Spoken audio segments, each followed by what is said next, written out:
他们要给这只600斤的老虎拔牙，它的牙已经烂了一半，内部还不停冒血，直到钻开牙根管才发现情况远比想象的更严重。首先对它进行麻醉，等老虎失去知觉后，众人把它架到了临时手术台，扒开嘴巴才看到，这并不是简单的蛀牙，獠牙已经断了一半，所以才会疼痛难忍。为了看清牙齿内部情况，医生又对牙齿拍了片，发现部分牙髓已经坏死，要立刻进行手术。先给牙龈来一针麻醉，等麻药起效后，开始用钻头去除腐质。这颗牙已经坏到了牙神经，还引发了炎症。医生刚把内部清理干净，血水就冒了出来。大家决定给老虎进行根管治疗，通俗点讲就是杀神经。这应该是牙齿问题中最可怕的一种治疗方式。现在需要用钻头打开牙髓腔。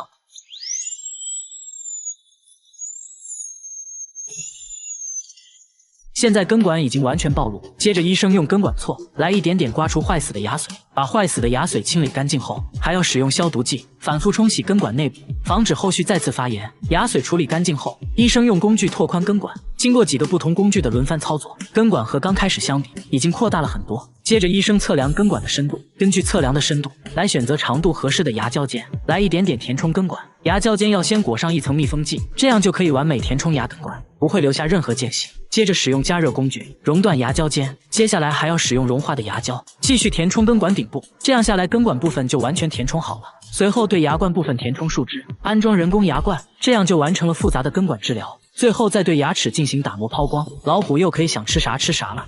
他们用摄像机对准深山中的一个狗窝，在远处的车里警惕地观察，拍到的画面让人后背发凉。这狗一到晚上12点就会神秘消失，天亮了又会准时出现。问题是它一直被链子锁着，锁扣非常结实，除非有人帮助，不然狗是无法自己打开的。但是家里人都问过了，没人打开过锁扣，这就很诡异了。大家决定安装摄像机，整夜拍摄。刚开始一切正常，时间来到半夜2点13，突然一阵声响，大家被惊醒，接着就发现狗妈妈又消失了，只留下了2只小狗仔。大家赶紧查看录像，只见它在狗窝附近徘徊了片刻，突然在没有任何人帮助的情况下，锁扣就被打开了，接着就消失在黑夜里。看着录像，大家不禁起了一身鸡皮疙瘩，中间到底发生了什么呢？动物专家反复观看录像，认为问题可能就出在链子上。这链子是有硬度的，只要将链子巧妙地旋转一下，就可以轻松地别开锁扣。只是这个旋转角度不好掌握，但很明显，狗妈妈已经可以熟练地找到这个角度，很轻松就打开了锁扣。但现在还有一个疑问，它为啥每天晚上都要溜出去呢？大家仔细检查了它的出走路线，发现它每天出去是来这里吃狗粮，毕竟吃饱喝足才有精力喂养狗崽子，应该是本能驱使让它这样做。主人也很懂事，在每天的狗粮里又加了一盒罐头，换上了新的锁扣，这样它就不会在半夜消失了。这家炸鸡店的店长是一只母鸡，名叫太美，已经在餐厅就职了2年半。每当顾客上门，她就会点头欢迎。太美还会站在员工肩膀上陪同送餐，上餐前还要打个鸣。顾客说看到她都不好意思吃炸鸡了，但不得不说，他家炸鸡是真好吃。有多好吃呢？你看吧，连太美都喜欢吃，而且她最爱吃的还是鸡米花。老板说，自从太美来到餐厅后，餐厅生意都变好了，越来越多的人慕名而来，都觉得他家炸鸡是真材实料。平时只要客人叫一声太美，他就会跑过来表演练习了2年半的舞蹈。第一次来的顾客都觉得不可思议，大家不禁有个疑问，为啥这只鸡没有被做成炸鸡呢？原来2年前它还是一只流浪鸡，误打误撞自己就溜达到了炸鸡店，可能是这里面飘出来了熟悉的味道，也可能是门口炸鸡的 logo 吸引了它。老板觉得这也是一种缘分，把它当成了店里的吉祥物，平时还喜欢带着太美到处炫耀。隔壁烤鸡店老板对此十分羡慕，太美深刻诠释了什么叫做最危险的地方就是最安全的地方，但就怕有一天炸鸡店缺货了，那就是另一个故事了。3天不洗头才能来这家餐厅吃饭，这并不是餐厅的规定，而是顾客自发这么做，都是因为店附近的一只麻雀。这只麻雀爱吃头皮屑，一旦发现有人来餐厅，立马就飞到头顶上，来回扒拉着找头屑吃，一点都不怕人。吃饱喝足就躺头顶休息，把头顶当成了家，这些倒也无所谓，关键有时候会在头上拉屎，这有点让人接受不了了。平时他就蹲在树上观察过往行人，附近居民的头都被他光顾过，有次把大爷的假发都拔掉了，大爷出门只好戴上了帽子。不过大家还是挺喜欢他，为了和他亲密接触，甚至几天不洗头，只要喊上一句，他就会朝头顶俯冲下来。但刚刚却发生了意外，麻雀被一只红隼盯上了，在飞行过程中被抓到，饥饿的红隼叼着麻雀飞到楼顶啄食，麻雀奋力挣扎但无济于事，羽毛被一点点扯下来，麻雀很快停止了挣扎，大家也无能为力，只能眼睁睁看着麻雀被吃掉。附近居民都把麻雀当成了家人，从未想过会发生这种事情。小哥感慨世事无常，没想到刚刚给麻雀拍的视频却变成了他最后一颗。但大自然就是这样残酷，愿麻雀的天堂里没有红隼。猫头鹰为了报答救命之恩，每天早晨准时给大叔送老鼠，已经持续了4年。如果看到大叔无动于衷，他会把死老鼠直接往嘴里塞。不仅仅是老鼠，偶尔还会带来其他礼物，就比如蛇之类的，就问你敢不敢动。有时大叔睡得很死，他就叼着老鼠在旁边等得不耐烦了，直接上前对大叔叫个不停。这波操作让人哭笑不得。这猫头鹰是大叔在野外发现的，当时他受伤严重，悉心照顾了2个月，和大叔的感情愈发深厚，与家里的猫和鸟都成了好朋友。等他恢复健康后就放生了，但他没有忘记大叔的恩情，时不时就飞回来探亲，每次都不会空手来。对猫头鹰来说，最好的礼物就是老鼠，所以每次都会带来新鲜老鼠。他也很懂人情世故，顺便还会给鸟带上几只，但每次都把鸟吓一跳。吃不了这个谢谢啊。接着他又来到另一只鸟旁边，站在笼子上思考良久，算了，还是自己吃吧。后来大叔又收养了一只小猫头鹰，他也是各种照顾各种喂，这房间里只要是活的东西，他都必须要一个个喂一遍，妥妥的社交牛逼症了。来这家餐厅吃饭要提前带点狗粮，狗粮是给服务员的小费，因为这家餐厅的服务员是条狗，每当顾客上门，他就会点头欢迎，还一直保持微笑。客人一次来了很多，他会挨个点头欢迎，不会漏掉任何一个。3个孩子在他的耳濡目染下，也学得有模有样。等顾客落座后，他先叼着篮子送上菜单，接着再送上湿纸巾。老顾客来吃饭，都会提前带上一把狗粮，作为小费奖励他。平时只要客人喊一句，他就会上前帮忙。客人觉得电视声音太小，他就会积极送上遥控器。饮料机里没有纸杯了，原本在旁边休息的狗狗又立刻把纸杯送了过去。晚上饭店打烊后，他就化身清洁工，叼着扫帚开始工作，扫不到的一些犄角旮旯里，就会钻进去把垃圾叼出来，熟练的丢进垃圾桶。而且他能分辨出什么是垃圾，像这把掉地上的勺子，捡起来就交给了主人。主人说狗狗已经在店里待了7年，从来没和客人发生过不快，不少客人还专门跑来看他。有了他的帮忙，自己轻松了很多。这还真是现实版的汪汪队立大功呀！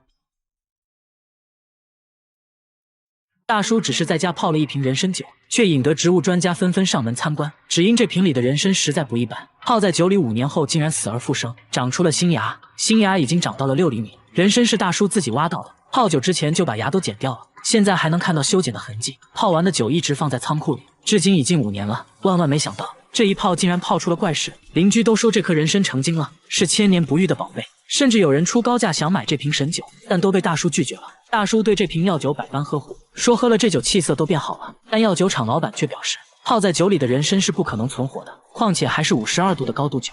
猜测可能是大叔泡酒前人参就已经发了芽，难道大叔说了谎？没办法了，大叔接着展示了当初泡酒的照片，照片上人参确实没有发芽，那人参是如何死而复生的呢？大家又找到专家，准备对人参进行解剖，取下一点在显微镜下观察。专家表示，在生物学的角度来说，其实人参早就死了，但死掉的东西怎么可能发芽呢？专家猜测，泡酒前人参可能就已经长出了芽苞，只是看不出来而已。而且人参表皮细胞非常坚硬，可以防止酒精短时间内渗透到里面，所以刚泡在酒里的人参还能存活一段时间，芽苞也能继续生长一个阶段，长到了6厘米的样子。随着酒精渗透，人参也就死掉了，最终就变成了这样子。一家偏僻的农家小院，每天却有大批40、50岁的男人慕名而来，男人们一波接一波，不大的院子里挤满了来自全国各地的男人，大家都争先恐后地表现着自己。只因这家有个30岁的离异少妇，这群男人就是来讨媳妇的光棍汉，要想见到女方，先在院子外排队等面试。为了这次相亲，厨师老李特意请了假，从几百里外赶到这儿。排队期间还听到有人说，今天人还算是少的。等了半天，终于轮到老李面试。女方母亲一上来就盘问了老李的家庭存款情况，随后就被请到院子外等结果，一等就是2个点。随后媒人传话来说不用等了，女方嫌他个子矮，直接淘汰了。老李一肚子气，来回车费都花了不少，结果连人都没见到。出于歉意，媒人立马又给联系下一家。隔壁村33岁的大姑娘，也是最近刚离婚，一伙人匆匆赶了过去。可等到天黑，老李也只和姑娘父亲搭上了话，就因为个子矮，再次惨遭淘汰。老李只能感叹一番，这就是当今社会的残酷现状。和老李一样，42岁的老杨一早起来将脑袋和皮鞋擦得锃亮，为即将到来的相亲做着准备。家中的毛坯房至今还未装修，老杨一边打扫一边嘴里念念有词，要是这次能谈成的话，马上开始装修。10多年间，老杨来来回回已经相亲20多次，大部分情况是一见面对方扭头就走。老杨将原因归结于自己长得不帅，还顶着个光头。为此，老杨特意找人 PS 了一张带头发的照片，让媒人拿给女方看。招数很快奏效，可女方刚见面就迫不及待钻进车子落荒而逃。老杨迫切地想知道对方的态度，连着发10几条信息也没有得到任何回应。老杨觉得是女方嫌弃自己是农村人，可谁料随后女方竟主动打回来电话，这让老杨乐开了花。当听说对方对自己没有什么不好的印象，老杨赶紧趁热打铁，定下了下次约会时间。第二天，两人约在公园见面。起初还相谈甚欢，一同荡秋千，但气氛突然急转直下。女方把老杨晾在一边，跟别人有说有笑打起电话，刻意拉开跟老杨的距离，忽冷忽热的态度，只因老杨没能满足女方提出的20万的要求，刚见面就要他拿20万。老杨不由得心生警惕，这次相亲自然也以失败告终。由于过去重男轻女的传统观念，导致男女比例失衡，千万男性面临着结婚难的窘境。有老婆的男同胞们一定要好好珍惜啊！他每天都要喝杯新鲜的冰红茶，起床就去厕所接，从1天喝1杯，直到后来的1天5杯，已经持续喝了2年。他说每天吃的东西不一样，红茶口感也不一样，有时候咸有时候甜，尤其喜欢上火的时候，焦黄的颜色让他沉醉。最急的人是他女儿，怕他喝死了，劝他少喝点。大姐反而变本加厉，觉得喝着不过瘾了，直接把黄色液体当牙膏用，说刷完的牙变得更白了，甚至还把液体当眼霜和爽肤水，头发上也能抹一抹。洗澡时把液体加在浴缸里，洗完容光焕发，还能用液体洗鼻子，据说能治疗鼻炎。那他到底为啥要喝黄色液体呢？原来2年前他得了癌症，医生说最多还能活几年，于是他决定放弃化疗，找到了这种治疗癌症的偏方，而且他还认为这种偏方很环保，可以循环利用。女儿劝他去医院检查一下，看看这黄色液体是否对癌症有效，如果真有效，那以后就尽情喝就是了。来到医院一检查，发现肿瘤扩散更快了，很明显这液体一点作用都没有，甚至还耽误了病情。医生建议立即手术切除肿瘤，这样才有可能缓解病情。大家千万不要模仿哦。这个村的老人每天不吃饭，也要来村口的池塘边蹲着，全都神色紧张地盯着池塘。有人还不停数着什么，因为最近村里发生了离奇失踪案，村口池塘里的金鱼神秘消失了，之前有50多只，现在只剩20多只了。幸存的金鱼也变得焦躁不安，老人们把这些金鱼视为村里吉祥物，现在吉祥物没了，他们觉得自己一点都不吉祥。村长召集全村人商议对策，必须要找到罪魁祸首，但现场没留下任何痕迹，找了半天才在一个角落发现了一些鱼鳞，有人认为是黑头鹳干的，之前就在池塘附近看到过它，还有人觉得是水獭或者海狸鼠，甚至还有说是水怪的，一定就藏在水下，建议把水抽干，看看到底是什么东西在作祟。大家越说越离谱，村长看不下去了，冷静分析了一番，认为凶手可能是通过沟渠进入池塘的。池塘边的围栏还发现了脚印，但看不出来是什么动物，安个监控看看吧。村长决定熬夜蹲守，也不知道这东西啥时候来。村长边吃边等，一直等到了凌晨3点，终于村长睡着了。但就在这时，池塘边上也有了动静，草丛中出现一个白色光点，只见他快速穿过围栏来到池塘，很快抓到了一条鱼。你觉得这玩意到底是个啥呢？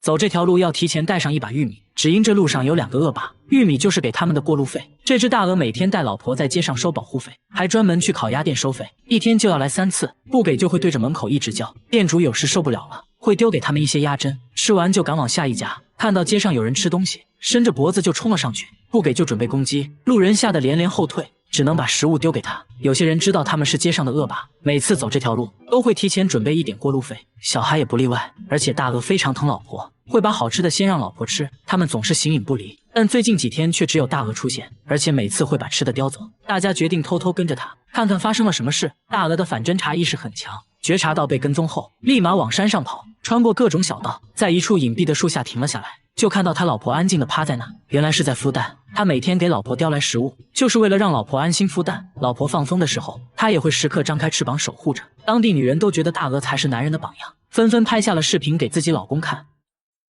他只是点了一份炒年糕，一旁的顾客都惊恐地看着他，这已经是他吃的第3碗了，不到3分钟又吃完了。紧接着看向菜单，点了第4份炒年糕，而且吃完就走，从不付钱。店主却根本不在意，想吃多少给多少，甚至还会给他打包一些带走。第2天等他再次来到店里，摄像小哥尝试和他交流，他突然表现得很慌张，东西都不吃了，拿起麻袋就走。小哥赶紧跟了上去，问他麻袋里装的什么，他还是一言不发，背着麻袋走进了大山。附近村民说他就住在山里，没人知道他叫什么，看起来已经流浪了好多年。据店主介绍，5年前他来店里吃饭，只吃了3块钱的炒年糕，看得出来生活很窘迫。出于好心，店主告诉他如果饿了可以随时来吃。没想到第2天他真的来了。店主说自己曾经也经历过低谷，身上1分钱没有，觉得要帮助这些无家可归的人。从那之后就一直给他提供免费食物，这也是个不小的开支。附近饭店老板都不能理解他的做法。1年后，节目组做了个回访，发现之前的年糕店搬家了，但店主还是会给流浪人员提供免费食物。我觉得天使大概也就是这样的吧。在社会福利社的帮助下，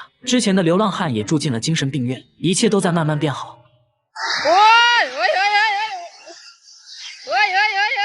两群猴子为了一根香蕉火拼，致使交通瘫痪，最后逼得警察都出动了，对他们实施了绝育手术。在泰国的华富里市生活着两大猴群，一群住在废弃寺庙，另一群住在废弃电影院。之前游客多，投喂的食物也很充足，两个猴群也都相安无事。由于疫情期间游客数量急剧下降，导致食物短缺，很多猴子都跑到商店抢东西，当地还发生了猴子盗窃和破坏车辆的事件。这个路口人相对较多，投喂的食物也多，这里自然成了他们心中的风水宝地。寺庙帮的猴子在这里得到了一根香蕉，这恰好被电影帮看到，接着两大猴群发生了火拼，这就是当地居民拍下的震惊一幕，两群猴子打得难分胜负，最后电影帮更胜一筹，打跑了寺庙帮，但寺庙帮仍然觊觎这块地方，足足等了3个月，集结了帮派所有猴子，决定跟电影帮一决高下。司机看到这情形都不敢按喇叭，只能乖乖让路。两大猴群聚集在路口对峙，寺庙帮人数占据优势，率先发起了挑衅，电影帮也不甘示弱，很快就组织了一波反击。他们有来有往，互相挑衅，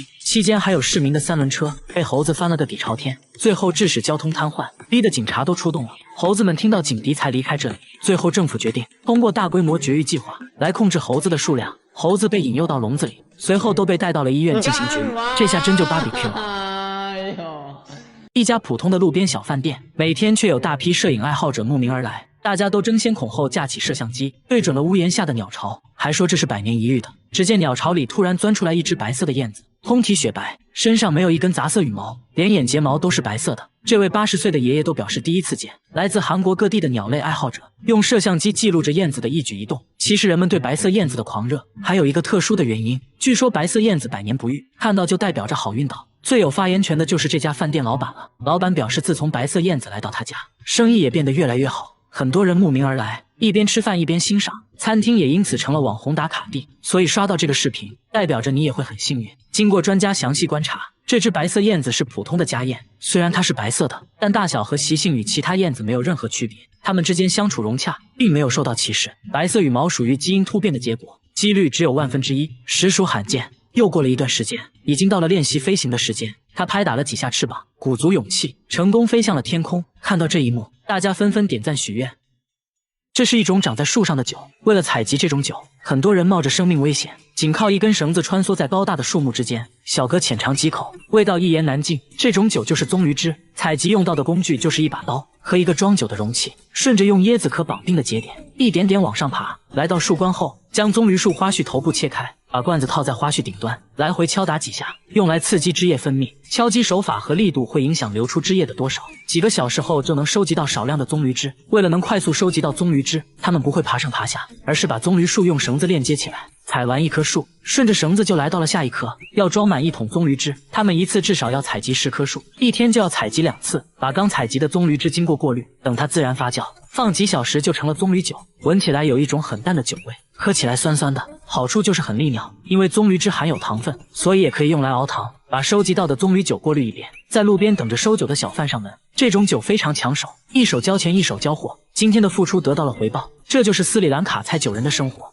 他靠一根绳子降服了300斤的野猪，就为了得到野猪的尾巴。据说有人靠着野猪尾巴成了百万富翁。这头野猪已经中了陷阱，一只脚被牢牢绑住，周围被他挖了个大坑，连树根都被咬断了，可见野猪的攻击性还在。套索磨损得很严重，它随时都有可能挣脱。安全起见，首先要套住野猪的嘴巴。猎人拿着套索慢慢靠近，野猪拼命反抗，套索刚碰到嘴巴就被顶飞了。野猪非常聪明，死活就是不让套索靠近自己。再次尝试也没有成功，但猎人更有耐心，调整套索大小，换个角度继续尝试，一下就套中了他的那个上巴。野猪不断挣扎，越挣扎反而套得越紧，把套索一头系在树上，这样野猪就不能大范围活动了。趁它不能移动，要赶紧把整个嘴巴绑起来。野猪全身毛发直立，露出尖锐的獠牙，一直处在攻击状态。猎人决定从后面入手，先绑上2条后腿。日本当地野猪泛滥成灾，给农业造成了严重损伤。为了解决这个问题，政府鼓励当地民众捕猎野猪，衍生出赏猪猎人这个职业。每捕杀1头成年野猪，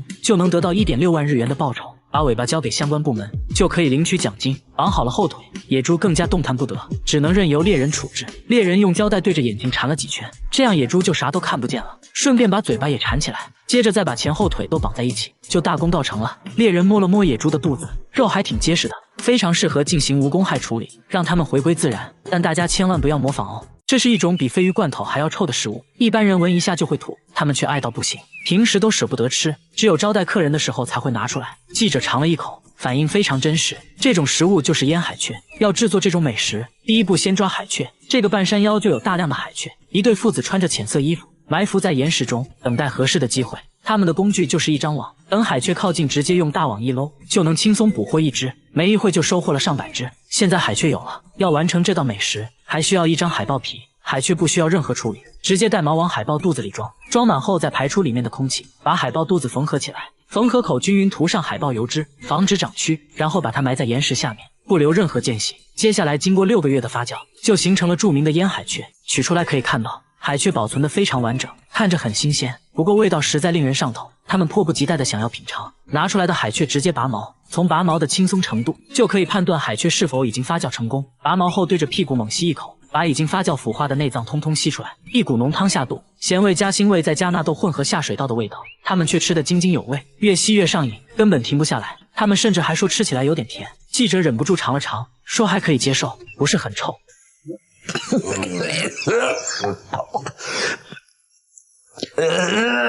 不过在缺少蔬菜的情况下，烟海雀确实给他们提供了大量蛋白质和维生素，这就是因纽特人独特的饮食习惯。他考试交白卷，反而得到了校长的表扬，当着全校师生的面给他带了朵大红花，原因是他成了学校唯一一个看出老师出错题目的学生。台上的阿芳一脸懵，交白卷其实是自己看不懂而已，谁都想不到他开挂的人生从此开始了。课上不小心打翻了墨水，他赶紧用衣服擦，却意外擦出了一幅意境深远的山水画，得到了绘画大赛的第1名，顺便还收获了一群小迷妹，时刻被幸运女神眷顾着，让他觉得人生毫无意义。本以为长大后运气就会改变，谁知好运反而变本加厉，随手买张彩票都能中大奖，吃个饭就成了店里第9999名顾客，莫名其妙得到了全年免费卡。阿芳不想就这样安逸的过一辈子，跑去做了房产销售。可第一天上班，找他买房的人排队都排到了公司大门口，下班随便伸手，立马就来了几辆出租车，都抢着要拉他。他彻底受够了这种开挂般的生活，感觉是上天对自己的惩罚，指着老天一顿臭骂。突然间电闪雷鸣，一个雷针就劈了下来，结果劈死了正在逃跑的小偷。他含泪获得了良好市民奖。阿芳非常想体验失败的快感，可天不遂人愿，生无可恋的阿芳决定出家。就在剃发前，方丈出现了，只见方丈大手一挥，他便灵魂出窍，意识开始模糊。等阿芳清醒过来，发现一切都变了，打斗地主从来就没赢过，无论跟谁打牌都被对方吊打，就连一旁的小学生都嘲笑他是个弱鸡，他却兴奋得不得了，终于体验到了失败的快感。他们把面粉均匀撒在厨房地板上，接着又偷偷安装了摄像机，本想找到在厨房搞破坏的罪魁祸首，结果却拍到了让人头皮发麻的一幕。起因是好好的橡胶手套，只要在这家餐厅后厨放一晚，就会被撕得粉碎。怕大家不信，下班前店主又摆上了几双新手套，锁上了唯一的大门。第二天一大早就看到店主和员工聚集在了门口，店主说自己一个人不敢进厨房，等人聚齐后才敢开门。真有这么夸张吗？大家一起来到后厨，记者也被震撼到了。好好的手套变得破败不堪，碎片散落一地，像是被腐蚀了一样。你要说有小动物的话，那它肯定会破坏食物，不可能没事去咬手套。你要说是有人故意破坏的，那也不太成立。橡胶手套根本扯不动，即使用剪刀剪过的痕迹太不规则，也做不出这种粉碎的效果。那到底是怎么造成的呢？大家越猜店主越慌，最后大家想出一个办法，把面粉均匀撒在地板上，边边角角也不放过，又安装了摄像机，不管是人是鬼，这次一定能找到这个罪魁祸首。第二天大家一起来到后厨，不出意外手套又被撕成了碎片，关键地上干干净净，一个脚印也没有。这下大家更慌了，难不成真有那东西？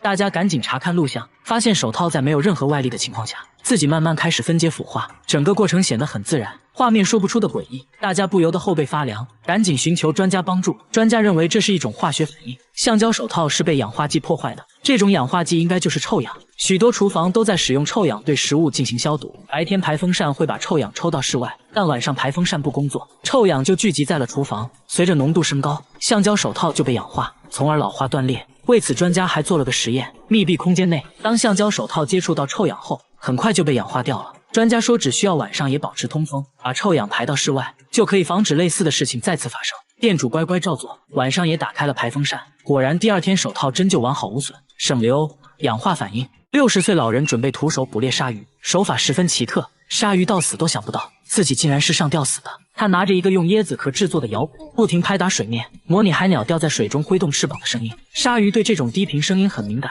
几百米外就能感知到，更让鲨鱼确信这边有潜在猎物。他一边摇一边仔细观察水下的动静，结果摇了半天都没有任何鲨鱼靠近。不过没关系，他还有一个办法，把提前准备好的鱼头丢进大海，血腥味再配合上椰子骨的声音，更能引起鲨鱼的注意。很快，一只鲨鱼现身了，一口吞掉了鱼头，但迟迟没有靠近渔船。老人继续丢鱼头，因为凭他的经验，鲨鱼最终会来到这里。鲨鱼吃上瘾了，鱼头对他来说只够填牙缝。远处不停传来猎物的声音，让鲨鱼心痒痒。老人感觉时机成熟，把鱼头挂在飞镖上，等待鲨鱼上钩。一只鲨鱼朝他游了过来，但鲨鱼感觉好像有诈，转头就走了。老人继续等待，鲨鱼还是没能抵住美食的诱惑，在船周围来回徘徊，最后一口吞下了鱼头。老头顺势用套索一把就套中了鲨鱼的脖子，鲨鱼不断挣扎，根本拖不到船上，但他并不着急，甚至直接放开了鲨鱼。鲨鱼拽着渔船到处跑，目的就是耗尽鲨鱼的体力。一段时间后，鲨鱼真的累了，一动不动，只能任由老头处置。老头也不客气，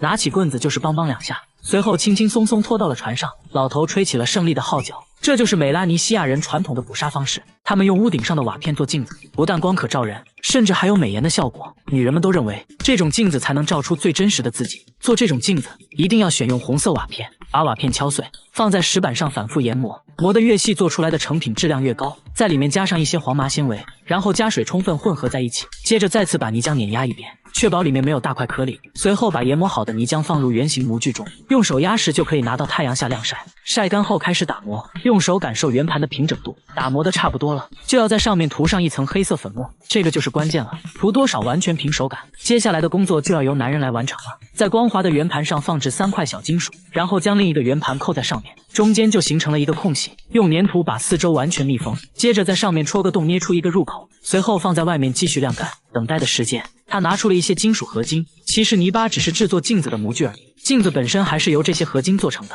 合金是由锡和铜混合而成，把合金都塞到入口里面，上面盖上一层棉布后继续用粘土密封，然后将这些模具放在火上，上面铺满椰子壳开始烧制，就这样一直加热1小时。通过听声音来判断金属是否融化，合金融化后就要慢慢翻转一下，让融化的合金液体填充模具中间的空隙。等模具冷却下来，敲掉模具，镜子毛坯已经锻造成功。不过现在还不能反光，需要经过几轮抛光，但首先要把毛坯修剪成合适的尺寸，尺寸不同价格也相差很大。最受欢迎的种类是手持的小镜子，修剪完成后用湿砂纸开始打磨，镜子表面出现光泽后，在上面滴上椰子油继续打磨，直到镜子可以清晰地照出自己。随后把镜子放入镜框粘合在一起。这还没完，最后还需要用天鹅绒布抛光，在背后贴上自己的 logo， 这样一个昂贵的手工镜子就完成了，能更好地照亮你的美。大爷只是给挖掘机轮胎打个气，却引来一群人围观，都不可思议地看着他。只因大爷有个绝活，用嘴给轮胎充气，竟然比打气筒还好用。家里的暖水袋被他当成气球吹，几下就能吹爆。他平时就用肺活量检验暖水袋质量，被他吹爆的暖水袋不计其数。平时出门都随身带着一个橡胶软管，看见没气的车子，他插上管子就是一阵吹。大爷只有一个信念，只要有他在的地方，绝对不允许没气的情况。大爷说这都不算什么，还有更厉害的，他可以给卡车轮胎充气。大家决定做个实验，一边用打气筒，一边大爷用嘴吹，看谁能把轮胎吹爆。比赛开始，大爷这边轮胎肉眼可见的变大，一旁7个成年人轮番用打气筒，但轮胎的鼓起程度还不如大爷用嘴吹得快。5分钟后，大爷已经把轮胎吹得硬邦邦，一旁的轮胎却还是扁扁的。很明显大爷赢了，但他却并不满意，说要升级挑战，把一个铁架子放在轮胎上，上面又站了20个小伙子。他要在负重的情况下把轮胎吹爆，但不得不说，咱们中国的轮胎质量属实不错。大爷吹了10分钟，硬是没吹爆。大爷倒也没太往心里去，表示不会停止挑战自己。这不，今天他就想要挑战极限，吹挖掘机轮胎。很快就引来一群人围观，大家都觉得不可能成功，大爷却气定神闲，坐着吹了几下，轮胎竟然纹丝不动。很明显，这次挑战确实不一般。